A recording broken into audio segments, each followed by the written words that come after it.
Okay, let's tackle one of the most persistent and, let's be honest, uh, deeply unsettling questions humans ask. Why? Why do people commit crimes? Hmm. Is it something baked in, nature, or is it learned? Nurture, or maybe just circumstance? It's a huge question, and it's been at the heart of philosophy, sociology, and yeah, critically psychology for, well, forever pretty much. And it's exactly what our sources are digging into today. Exactly. So this deep dive, we're trying to understand the criminal mind, looking at it through psychology, and how it connects with the law, which is fascinating. Yeah, we've got a stack of material here, covers the main concepts, the big theories, and how this stuff is actually used, in the real world of criminal psychology. And our goal really is to unpack all this together, pull out the important bits, the insights that hopefully help you get a handle on this really complex field, fairly quickly. Let's see what secrets these sources hold about the why behind it all, like cracking open the thinking. So where do we even begin? What is criminal psychology fundamentally? Okay, so at its core, it's the study of intentions, thoughts, feelings.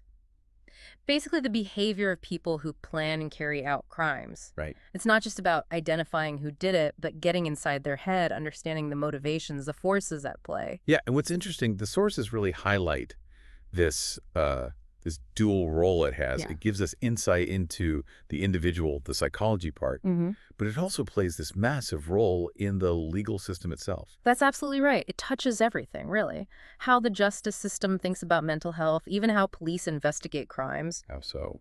Well, think about forensic psychologists. They're often called into court, right?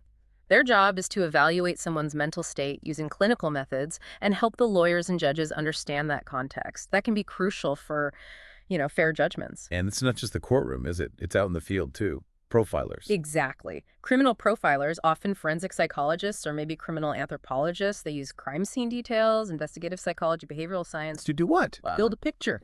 Pretty much. To build a likely psychological profile, trying to figure out the type of person who might do this kind of thing, personality, lifestyle, maybe even specific quirks, getting inside the head, so to speak. And why is this study so important? I mean, the sources stress this. Well, understanding the why is it poverty, personality, trauma, something else. It helps identify suspects, sure, but it might also help predict or even prevent future crime. Right. And crucially, it's needed to figure out how to help people stop offending, create conditions for change. Okay, so that brings us right back to that massive question, doesn't it? Yeah. The one everyone wants the answer to. What actually causes someone to turn to crime? And this is where the sources are really clear. There's no single magic bullet answer. If there were, well, things would be a lot simpler. Right. No easy fix. The research points to what do they call it? A complex mix. Exactly, a complex mix. It's genetics, personality, your life story, the environment you're in, all tangled together. Which immediately brings up that classic debate, nature versus nurture. Our sources mention studies, twin studies, adoption studies. Mm. They talk about Mendick and his colleagues, for instance. Mm-hmm. Looking at adopted kids, finding some link between their criminal history and their biological parents, even if they were raised completely separately, that suggests, maybe some genetic influence. But, and this is a big but, Yeah? the environment is hugely powerful. The sources really hammer home the impact of things like childhood neglect, poverty, being around violence. Yeah. But what's also key is that a stable, supportive environment, that can often act as a buffer. It can seriously reduce those risks, even if there's some kind of biological vulnerability there. It's not destiny, it's an interaction. Okay, now here's something the sources raise that we need to handle carefully, but it's important to grasp how they present it. Mental health. Right. The stereotype that most people with mental illness are dangerous is just wrong, flat out wrong. Absolutely. But the sources do note that within the criminal population, a grossly disproportionate number of people do have specific mental disorders compared to the general population. Yes, and they focus on a few that popped up in the research they reviewed, like antisocial personality disorder. That's characterized by, well, a lack of care for other people's rights, which, almost by definition, often leads to crime. Okay. Substance use disorders are another big one. Crime often happens just to fund the addiction. Makes sense. And then, much more rarely, you might see severe untreated conditions like schizophrenia, where delusions or paranoia could, unfortunately, sometimes lead to violence. But that's rare and usually linked to lack of treatment. So the takeaway isn't mental illness causes crime.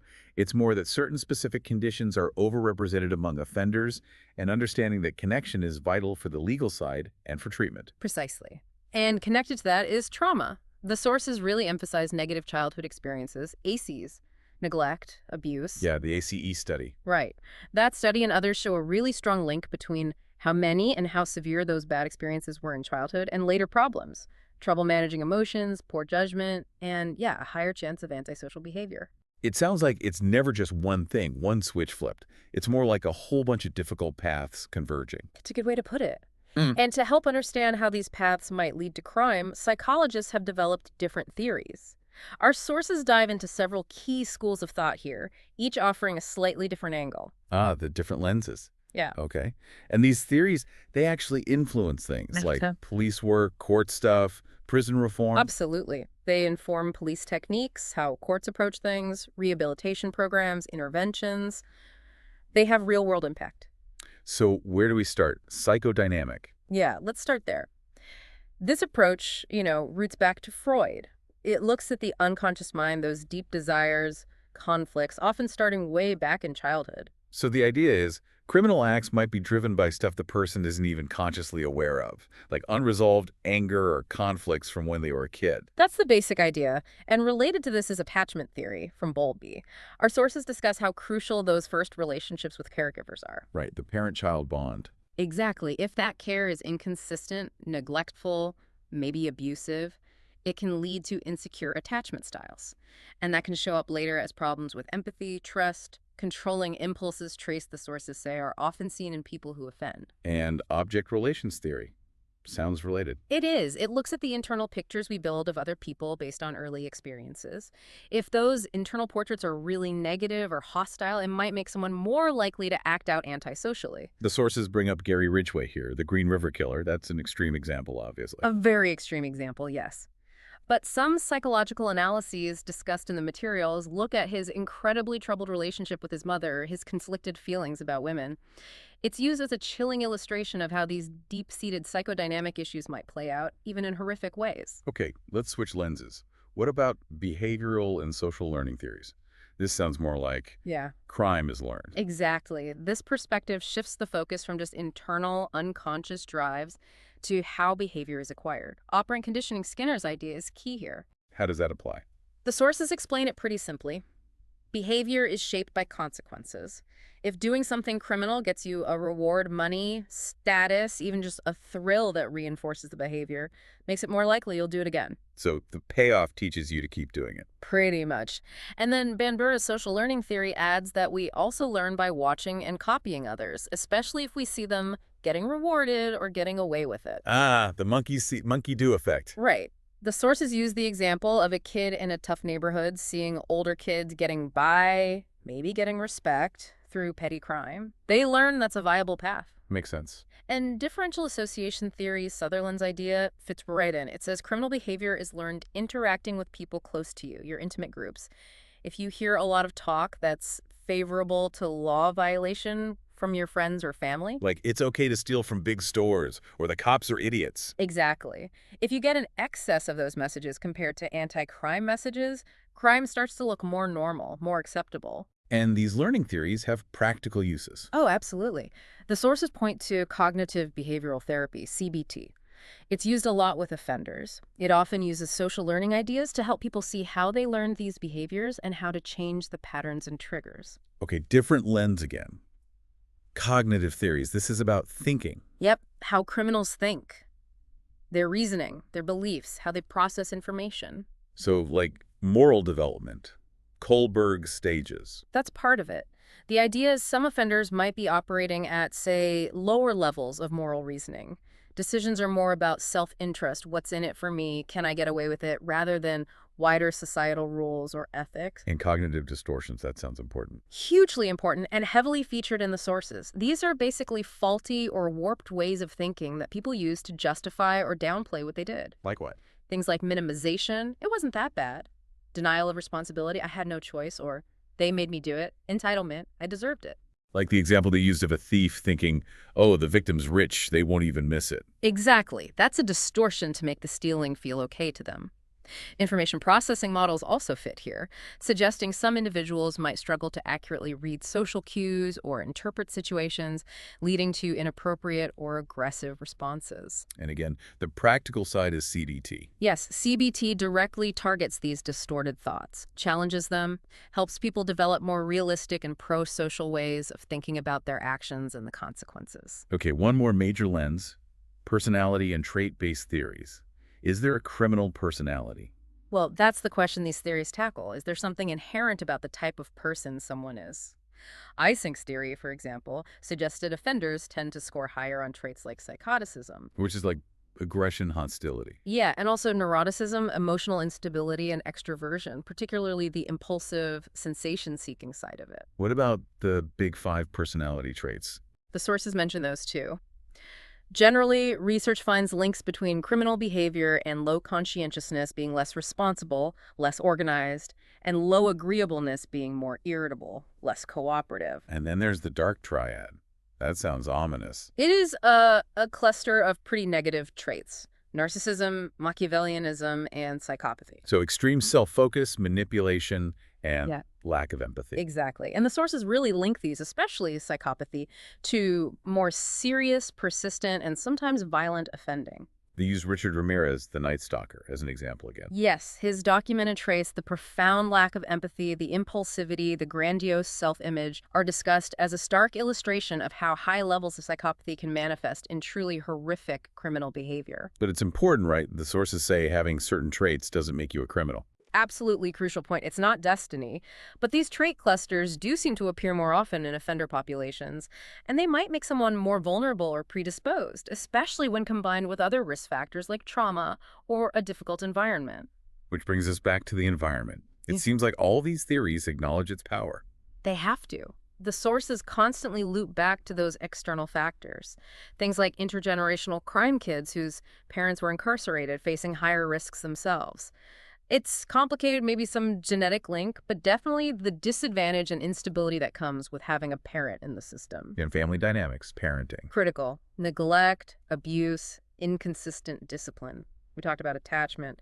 These create environments where rule breaking might seem normal or necessary. Peer pressure, too, especially for teens. Incredibly powerful, yeah. Wanting to fit in, gain acceptance. If the group norm involves delinquency, subscribing to that becomes a social behavior reinforced by friends.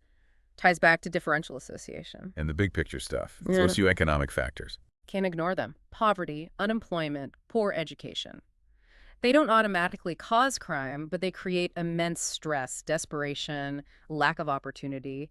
For some, crime might feel like the only option for survival, or just escaping that hopelessness. It's amazing how these psychological ideas have actually changed things, like the legal system. It really is. The sources mention big shifts, like deinstitutionalization for people with mental illness. That came partly from better psychological understanding, plus the development of medications that allowed community treatment. And legal changes, too. Yeah, things like decriminalizing homosexuality or being transgender. Psychology played a big role there by establishing these aren't mental illnesses needing legal punishment. And forensic psychology itself is just huge now. Indispensable, really. Yeah. Lawyers, judges, they routinely rely on psychologists for assessments, state of mind, competency, risk, even guiding treatment plans. It makes you think about the flip side, too. Why do most of us not commit crimes? Good question. The sources suggest it's usually a mix. Fear of getting caught, yeah, deterrence, but also just seeing the law as legitimate, needing to get along with others peacefully, and internalizing society's rules and your own morals. For most people, that mix keeps them on the straight and narrow. So we have all this understanding of causes, drivers, theories. How do the sources say we should use this knowledge for rehabilitation, prevention? Well, a key message is that psychological counseling is vital, getting at those underlying issues driving the behavior. Since specific therapies. Definitely. CBT comes up again and again, changing those faulty thinking patterns, those learned behaviors, to cut down on reoffending. Anger management programs for violent offenders are another concrete example. But it's not just about fixing things after the fact, right? Prevention. Crucial. The sources stress early intervention, starting in childhood, supporting positive parenting, better education, strong community programs, build resilience, reduce those environmental risks before delinquency takes hold. And what about restorative justice? That sounds different. It is a different focus. It uses psychological ideas about empathy and accountability, but shifts from just punishment to repairing harm, Yeah.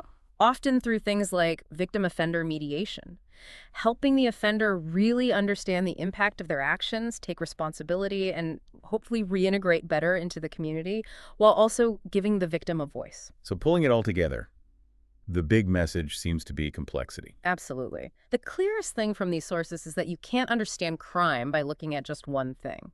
You need psychology, yes, but also sociology, economics, biology.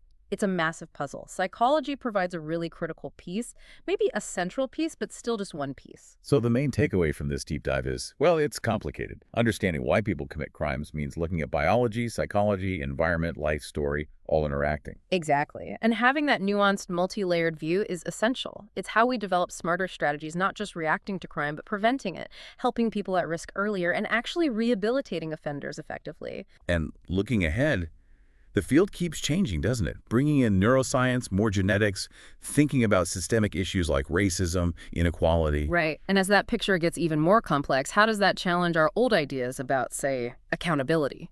Or the potential for people to truly change is something that really pushes us to keep digging deeper, keep questioning.